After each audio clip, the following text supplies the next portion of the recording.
I know, but at no time have we ever said to an applicant, in this particular case or any other case, that we're inviting big box. We are dealing, this is not necessarily going to be a big box.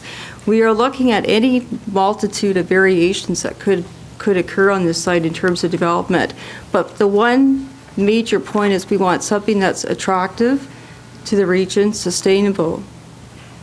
It makes good planning sense.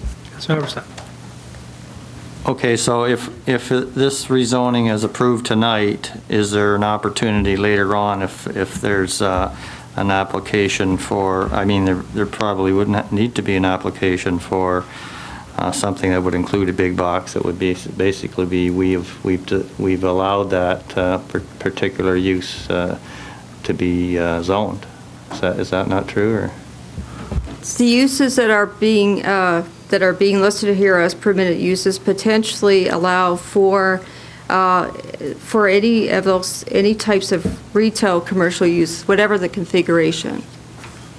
Okay, just one more question. I think Mr. Vascario brought it up with regard to the retail study that I think was discussed, during the COCO deliberations, and that it was coming soon. I understand it's in the hands of Mr. Hunt right now, who's unfortunately not here tonight, but Fine.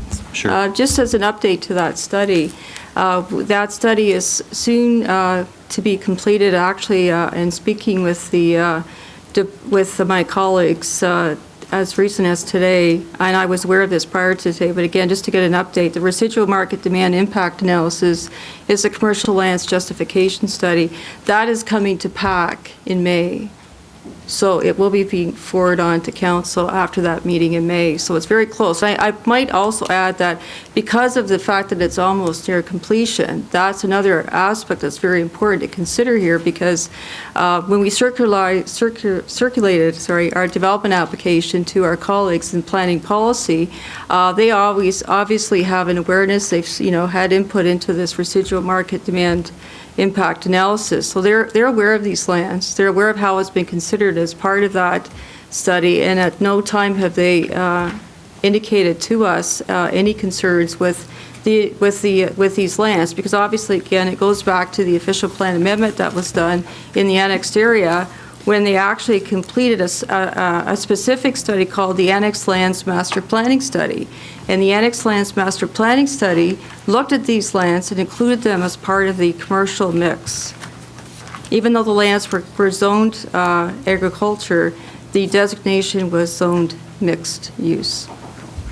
Okay, but this study is going to tell us whether we feel Windsor is over-retailed or not. Is that one of the components of it? Well, what these studies generally do is they identify lands in the municipality where they are deemed to be most appropriate for commercial development. So particularly those lands that are not currently zoned or designated in our official plan for commercial development, they look at those lands outside of the currently designated commercial lands, and in some cases, if there wasn't a situation where it was deemed to be, a unique situation where it wasn't, but in certainly in our experience, in most cases, the current official plan, and ours is fairly recent. It's just reaching its 5-year time frame. It won't be too far off the mark. It's going to be just more of a looking at a confirmation of what's out there. Councillors Hatfield and Gignac. Thank you. Councillor Gignac. Thank you, Your Worship. To administration, in terms of the recommendations that are being made to council tonight and subsequently were made to PAC, I'd like administration to comment on the comment by Ms. Keevner with regard to her belief that we haven't followed the planning policies. I think they just did. Ms. Doyle? I think, in all seriousness, Councillor Gignac, I think Ms. Doyle's explanation in response to Councillor Halberstadt, she could speak to this, referenced all the plans, all the cross-references, and all the planning that took place to lead them to their conclusion. So, Ms. Doyle, unless we've left something out. Through your worship, I think maybe the one question that did get asked, that maybe Councillor Gignac was looking for, was there was a comment made about administration not being consistent in terms of requesting studies. In other cases, we have requested that these studies be done in advance of accepting the application. And I just, for the record, want to say that we have been and continue to be consistent. The fact that this application does not require an official plan amendment, we do not require these studies. We require those studies when an official plan amendment is needed. So when you're changing the land use designation, that is the trigger for us as planners to request those studies be done and provided to us in advance. And some of the examples that were used this evening elsewhere, that was the case because those particular developments proposals required official plan amendments. In this particular case, an official plan amendment is not required. Therefore, we did not require the studies. Thank you, Ms. Doyle. Further questions? Direction, please. Councillor Hatfield. Move the recommendation, Your Worship. It's moved and supported. On the motion, discussion. Councillor Haverstadt. Thank you, Your Worship. I guess my feelings are pretty well known on these issues, and I'm beyond getting angry about it. It's more, I guess, a resignation. I do believe it's the wrong course to be rezoning lands, certainly outside of the core, which has been greatly diminished and depleted over the last number of years.